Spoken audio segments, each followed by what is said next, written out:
People ask the question, why are there so many religious groups, so many churches in the United States? And this is truly one of the most interesting questions in the study of American religion.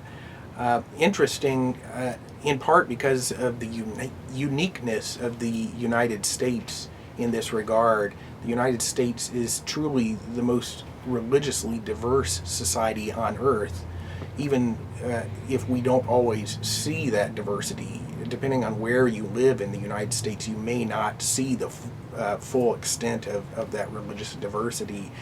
But especially in the largest American cities, you can find religious groups of every stripe, of every ethnicity. Every world religious tradition can be studied. Every variety of homegrown American traditions can be studied.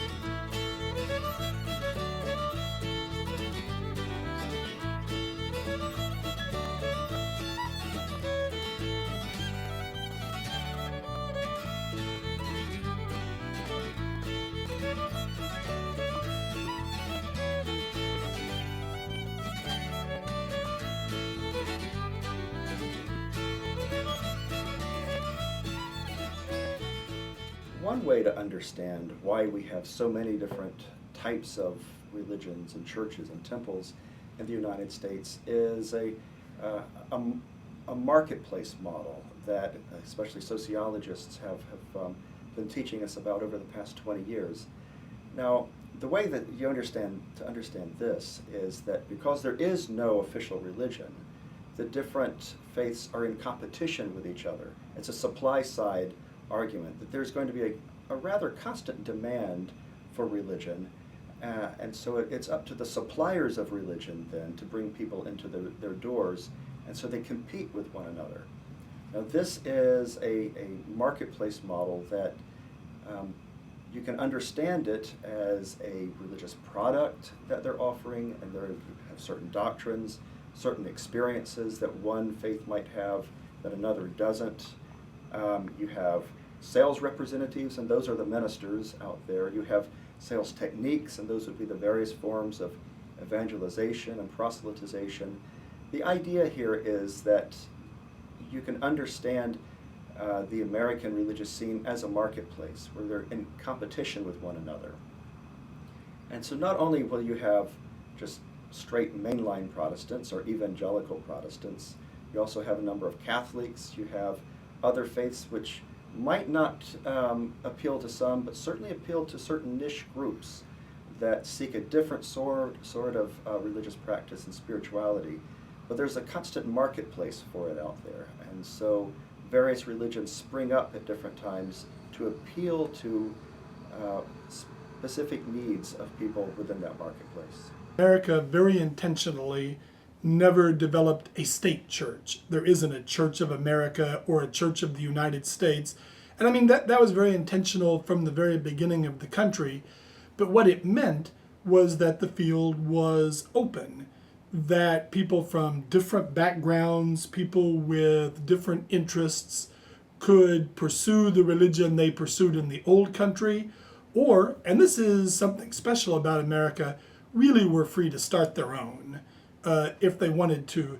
So what we ended up with was people from different ethnic groups, different belief systems, different social classes here in America, forming their own religious groups.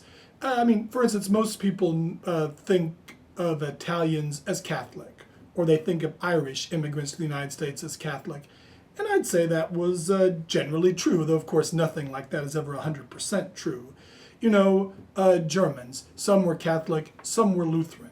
Most of us know about those ethnic ties, but in America over time, not only did those those denominations come to stand for ethnic groups or nationalities, they came to stand for specific theological beliefs, specific ways to organize congregations and denominations. They started their own schools. They did all kinds of things, and every one of these groups developed separately alongside the others. So in America, it's just absolutely normal to have a Lutheran, an Episcopal, a Presbyterian, a Methodist, a Baptist, and a Catholic church really in the same very small neighborhood. And it wouldn't be that unusual now to have a synagogue or a mosque or a temple for some other religion. It became very common. Now, one way people in my field think about that is they talk about it in terms of competition, that these are all groups who in some entrepreneurial fashion are competing with one another. And I suppose in one sense, I find that explanation helpful. I mean, why are there so many different churches? Well, maybe it's connected to why so many people in America go to church compared to, say, European countries that would seem to be the most like us. Because there's probably something you have a connection to, and if there isn't, somebody could start something new. There's probably something for you. So in one sense, that competitive model, that entrepreneurial model, helps to explain it. But at the same time, we've got to see these as groups who have histories.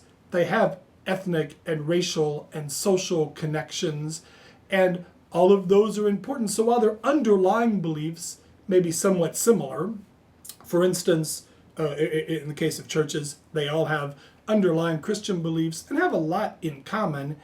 At the same time, they really do think about things differently, they organize differently, and people's identities are bound up with these different groups they belong to.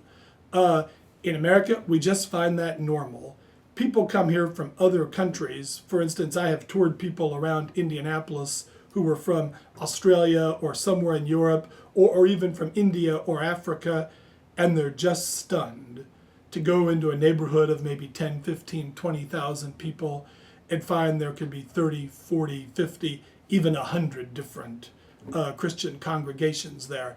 But it's how religion is set up in America, and it's primarily because we never had a state religion for which everything else was a sect, that we have always had religious pluralism and religious freedom, and it's just shaped the way religion looks in our whole country.